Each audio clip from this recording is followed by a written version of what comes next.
January 26, 1945, Holzwihr, France. Wehrmacht Oberleutnant Klaus Weber watched through his binoculars as American forces retreated from his position.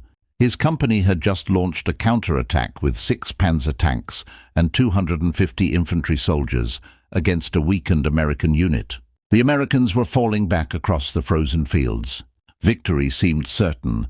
Then Weber noticed something strange. One American soldier wasn't retreating. He had climbed onto a burning M10 tank destroyer that had been hit and abandoned by its crew. The tank was on fire, ammunition inside cooking off, threatening to explode at any moment. And this lone soldier was manning the .50 caliber machine gun on top. Weber couldn't understand it.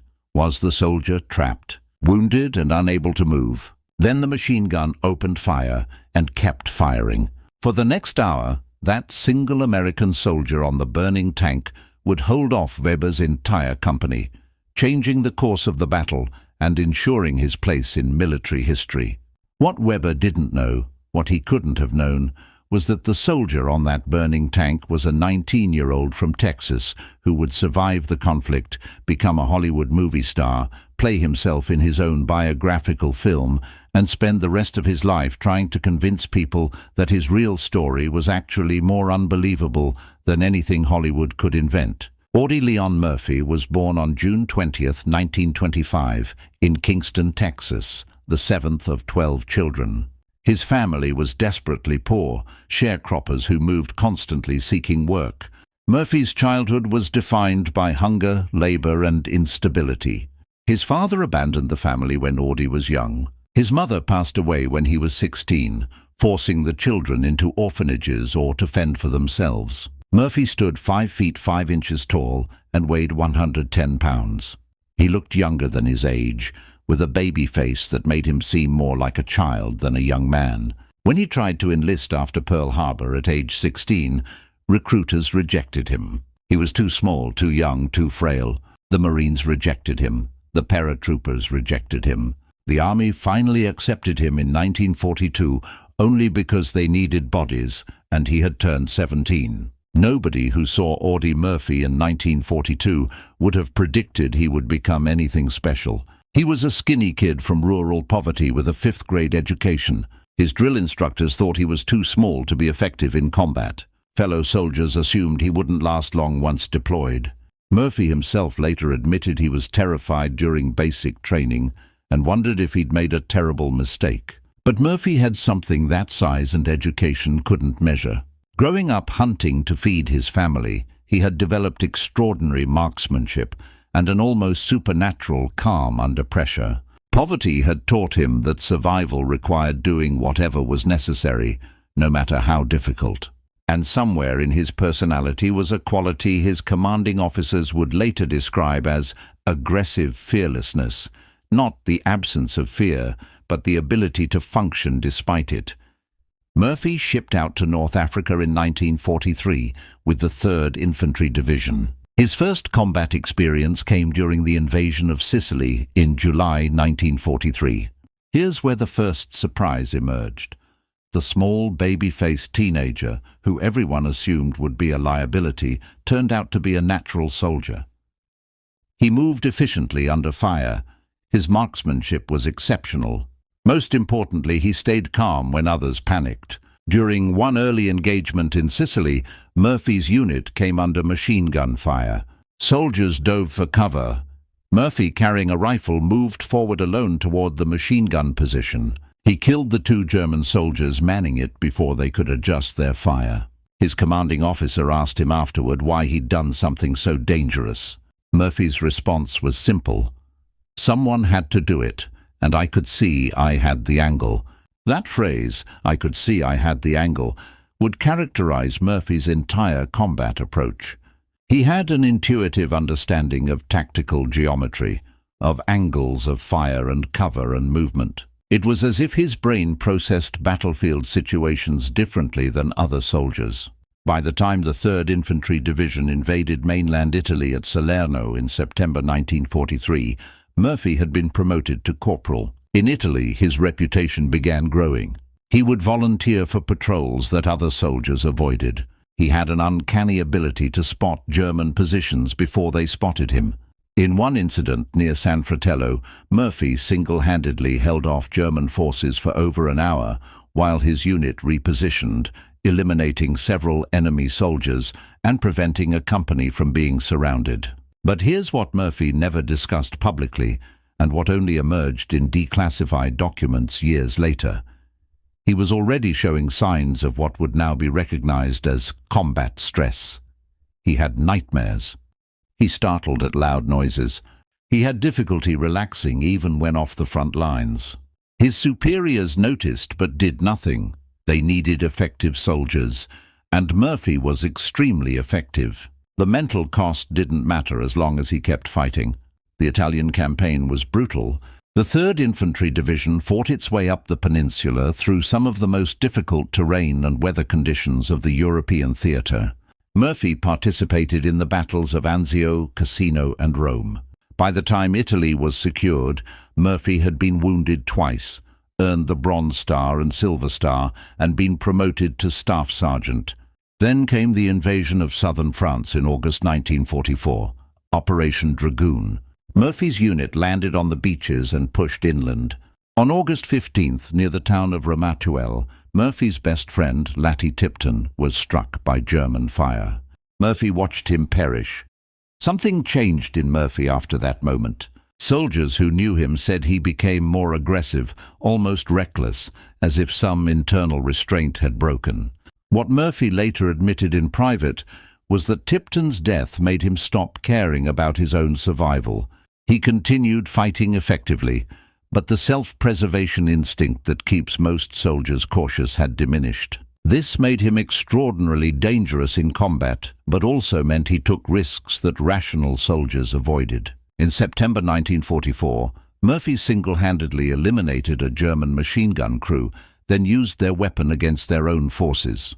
In October, he led a successful assault on German positions near Cleury, personally accounting for numerous enemy casualties.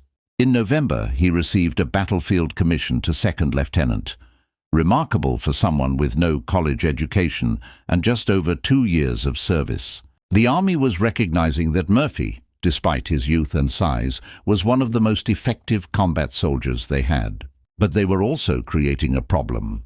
As an officer, Murphy was supposed to exercise command and judgment, sending soldiers into danger while maintaining some personal safety. Murphy's style was to lead from the front, exposing himself to the same dangers as his men.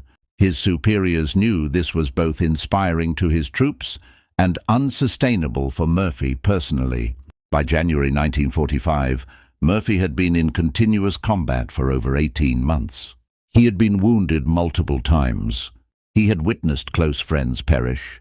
He was showing clear signs of what would now be diagnosed as severe PTSD and probably some level of survivor's guilt. But the conflict was still ongoing, and Murphy was still fighting. Which brings us to January 26, 1945, and the burning tank outside Holtzwihr, France. Murphy's unit, Company B of the 15th Infantry Regiment, was defending a position near Holtzwihr when German forces launched their counterattack. 6 Panzer tanks and approximately 250 infantry soldiers hit the American lines. The Americans were outnumbered and outgunned. The company commander ordered a withdrawal to more defensible positions. Murphy directed his men to fall back while he remained with the forward observer team, calling in artillery strikes on the advancing Germans. Then one of the M10 tank destroyers was hit and caught fire. The crew bailed out and retreated. The tank sat there burning, its ammunition beginning to cook off from the heat. Murphy made a decision that made no tactical sense and every bit of heroic insanity. He climbed onto the burning tank destroyer and manned the 50 caliber machine gun mounted on top.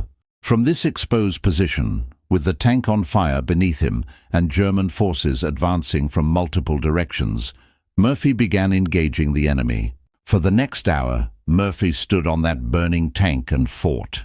The 50 caliber machine gun gave him range and firepower, but he was completely exposed. German infantry could see him clearly and concentrated their fire on his position. The panzers fired at him.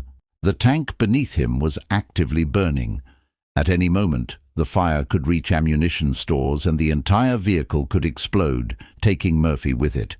Murphy kept firing. He would later say he entered a state where he wasn't thinking, just reacting. He could see German infantry advancing and he fired at them. He could see Germans trying to flank his position and he adjusted his fire. The machine gun became an extension of his will, and his will was simple: stop the German advance.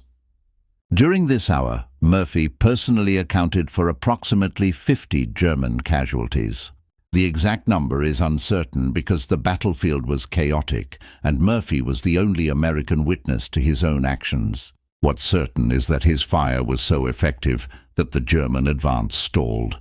The infantry couldn't move forward under his fire. The panzers couldn't effectively target him. Their guns were designed for tank-on-tank combat, not hitting a single soldier on top of a vehicle. Murphy also continued calling in artillery fire using the tank's radio. Between machine gun bursts, he would radio coordinates for artillery strikes, directing American guns onto German positions. He was simultaneously fighting as infantry and functioning as forward observer, jobs normally done by different people. Wehrmacht Oberleutnant Klaus Weber, watching this unfold, later testified during post-conflict interrogations that he couldn't understand what he was seeing. One soldier was stopping his entire company. He ordered his men to concentrate fire on the burning tank, but Murphy kept fighting. He ordered the panzers to destroy the tank, but Murphy was such a small mobile target that they couldn't hit him effectively. Weber's company took so many casualties trying to advance past Murphy's position that Weber eventually ordered a withdrawal. A German force with significant numerical and material advantage retreated because one American soldier on a burning tank destroyer wouldn't stop fighting. When Murphy finally climbed down from the tank, after the ammunition on the vehicle was exhausted and German forces had pulled back, he collapsed. His legs had been wounded by German fire, though he hadn't noticed during the fighting. The adrenaline had masked the pain. He was treated for his wounds and evacuated to a field hospital. The action at Holzwihr earned Murphy the Medal of Honor, America's highest military decoration. The citation described his actions but could barely capture the reality of what he'd done. Standing on a burning tank destroyer for an hour while fighting off 250 soldiers and 6 tanks seems like something from a movie, not real military history. Murphy returned to combat after recovering from his wounds. He fought through the final months of the European conflict until Germany's surrender in May 1945. By war's end, at age 20, Murphy had earned every combat decoration the U.S. military could award, including the Medal of Honor, Distinguished Service Cross, 2 Silver Stars, Legion of Merit, and 3 Purple Hearts. He had accounted for approximately 240 enemy casualties personally, either confirmed or probable. He had been wounded 3 times seriously enough to be evacuated, plus numerous minor wounds he didn't report. He was the most decorated American soldier of the entire conflict, and he looked like a teenager. When Murphy returned to the United States in 1945, he was celebrated as a national hero. Life magazine featured him on the cover. He was invited to Hollywood by James Cagney, who saw potential in the young soldier's story. Murphy, who had no acting training and wasn't sure what he wanted to do with his life, agreed to try acting. Here's where the story becomes almost surreal. Murphy began getting cast in movies, initially in small roles. Directors noticed something. He had natural screen presence and moved with an efficiency that trained actors couldn't replicate. By the late 1940s, Murphy was becoming a legitimate movie star, appearing in westerns and action films. In 1949, Murphy published his autobiography, To Hell and Back, which became a bestseller. The book was notably understated. Murphy didn't embellish his exploits and actually downplayed some of his actions. Critics noted that he seemed almost embarrassed by his heroism, preferring to credit his fellow soldiers and claiming he'd just done what anyone would do. In 1955, Universal Pictures adapted To Hell and Back into a major motion picture. And here's the twist that still seems impossible. Audie Murphy played himself. The most decorated soldier in American history portrayed himself in his own biographical film. Think about that for a moment. When you watch To Hell and Back, you're watching the actual person who did these things playing himself doing them. It's not an actor interpreting a character, it's Murphy recreating his own experiences for the camera. But there's a darker layer to this story. Murphy's performance in To Hell and Back was notably subdued compared to typical war film performances. He played himself as quiet, almost reluctant. When the film showed him on the burning tank at Holzwihr, Murphy's performance was marked by visible fear and desperation, not heroic bravado. Movie critics at the time called his performance wooden or flat. What they didn't understand was that Murphy was probably experiencing traumatic flashbacks while filming. Recreating his combat experiences for entertainment was forcing him to relive genuine trauma. The flat performance was Murphy dissociating, a trauma response. To Hell and Back became one of the highest-grossing films of 1955 and remained Universal's biggest financial success for nearly 2 decades. Audie Murphy, playing himself, became even more famous than he'd been as a war hero. He continued acting through the 1960s, appearing in over 40 films, mostly westerns and action pictures. But behind the Hollywood success was a man struggling profoundly with what would now be diagnosed as severe PTSD.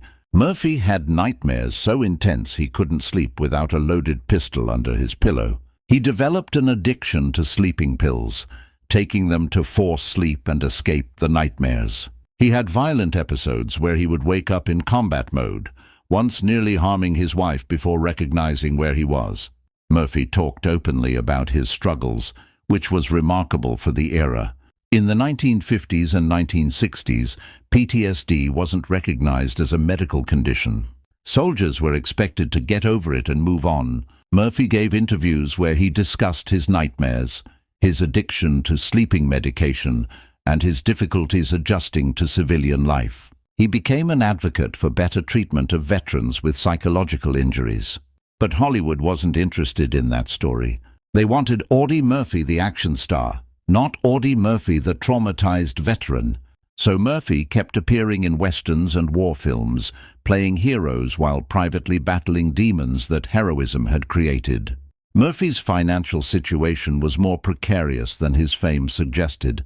He was generous to a fault, helping other veterans financially, donating to causes, and supporting family members. He made poor investment decisions, partly because he trusted people who exploited his generosity.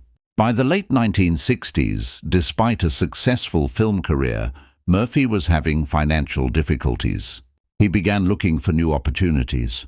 He invested in horse breeding, which lost money. He tried various business ventures that mostly failed.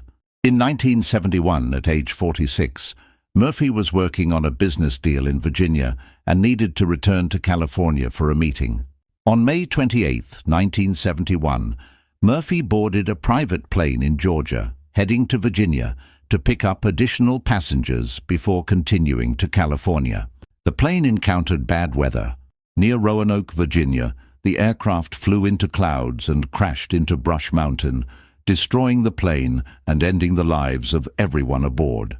Audie Murphy, who had survived some of the most intense combat of the Second World War, who had stood on a burning tank fighting off 250 enemy soldiers who had been wounded multiple times and kept fighting, perished in a routine civilian plane crash at age 46. The irony wasn't lost on those who knew his story. The man who seemed indestructible in combat, who had survived situations that should have ended him multiple times, was taken by something as mundane as bad weather and a pilot's navigation error. Murphy was buried at Arlington National Cemetery with full military honors. His funeral was attended by hundreds of veterans, Hollywood celebrities, and political figures. The gravesite became one of the most visited at Arlington, second only to President Kennedy's for many years. But here's what many people attending his funeral didn't know. Murphy had been struggling financially and emotionally at the time of his passing. The Hollywood career had mostly ended. He hadn't appeared in a film since 1969. The business ventures weren't working. The PTSD, if anything, had worsened with age. He was considering writing another book about his experiences with combat trauma, hoping to help other veterans, but hadn't found a publisher interested. So the man buried with honors at Arlington was being celebrated for heroism from 26 years earlier, while his struggles in the 26 years since then, his battles with trauma, his advocacy for veterans, his attempts to live a normal life despite combat experiences that made normal life nearly impossible, were largely ignored. The complexity of Murphy's legacy has only become clearer over time. In the decades since his death, mental health professionals and military historians have analyzed his life as a case study in combat trauma and the difficulties of veteran reintegration. Murphy's experience illustrated several realities about extreme combat exposure. First, extraordinary performance in combat often comes with extraordinary psychological cost. Murphy was effective as a soldier partly because he stopped prioritizing his own survival, which is psychologically damaging. Second, society's need for heroes often conflicts with veterans' need for acknowledgement of their trauma. Murphy was expected to be an inspiration, not a cautionary tale about combat's psychological toll. The To Hell and Back film is now studied in military psychology courses as an unintentional document of trauma. Murphy's subdued performance, his visible discomfort in combat scenes, the way he underplays heroic moments, all of this reflects a traumatized person trying to recreate trauma for entertainment while protecting himself from full emotional engagement. What makes this particularly poignant is that Murphy knew what he was doing. In interviews about the film, he admitted that playing himself was more difficult than actual combat, because in combat he could react instinctively, while in filming he had to consciously recreate experiences he'd spent years trying to forget. There's also the question of what Murphy's actions at Holtzwihr actually meant. Military analysts have studied the incident extensively. Murphy's Medal of Honor citation credits him with stopping the German advance and preventing his unit from being overwhelmed. This is accurate but understated. If Murphy hadn't stopped the German counterattack at Holtzwihr, the breakthrough could have fractured the American lines in that sector. This could have led to a more significant German advance, potentially delaying Allied operations in the region. It's impossible to calculate exactly how many lives Murphy's actions saved, but the strategic impact was substantial. But here's the darker analysis. Murphy's actions were also essentially self-destructive. Standing on a burning tank destroyer under concentrated enemy fire for an hour isn't brave in any normal sense. It's something between suicidal courage and combat dissociation. Murphy didn't expect to survive. He'd later admit he wasn't thinking about survival, just about fighting until he couldn't fight anymore. This raises uncomfortable questions about heroism.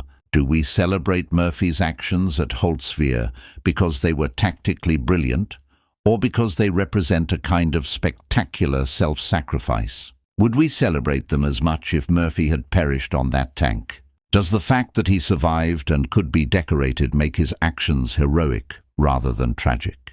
Murphy's own relationship with his heroism was complicated. He insisted repeatedly that he wasn't special, that any soldier would have done the same. This was both genuine humility and probably some level of survivor's guilt. Why did he survive when so many others didn't? He named his fellow soldiers frequently in interviews, trying to share credit and recognition. But he also recognized that his story had value. He wrote To Hell and Back, partly to honor his fallen comrades, but also to try to explain what combat was actually like, to counter the romanticized versions in most war films. The book is notably realistic about fear, confusion, and the moral ambiguity of combat. Murphy was trying to educate civilians about what soldiers actually experience. The fact that Hollywood then turned his attempt at realistic combat documentation into entertainment, and that Murphy played himself in this entertainment, created layers of irony that Murphy himself commented on. He said in one interview, "I wrote the book to show what war was really like. They made a movie that showed what audiences want war to look like. I played myself in a movie that wasn't really about me. Murphy's post-conflict activism for veterans' mental health was ahead of its time, but largely ineffective. The military establishment in the 1950s and 1960s didn't want to acknowledge that combat created psychological casualties. Admitting that even the most decorated soldier struggled with trauma would undermine recruiting and the heroic narrative of military service. So Murphy's advocacy was quietly ignored. The same military that had decorated him for combat effectiveness wasn't interested in hearing about combat's psychological cost. Murphy found this frustrating and disillusioning. He had fought for his country and earned its highest honors, but when he tried to help other veterans suffering as he suffered, the bureaucracy that had celebrated his heroism dismissed his concerns. By the late 1960s, as the Vietnam conflict escalated and American casualties mounted, Murphy became more outspoken. He predicted that Vietnam veterans would face significant mental health challenges and that the military was unprepared to help them. He was proven correct, but this didn't happen until after his passing. The irony is that Murphy's death in 1971 came just as American society was beginning to recognize PTSD as a legitimate medical condition. Vietnam veterans were forcing acknowledgement of combat trauma in ways that previous generations couldn't.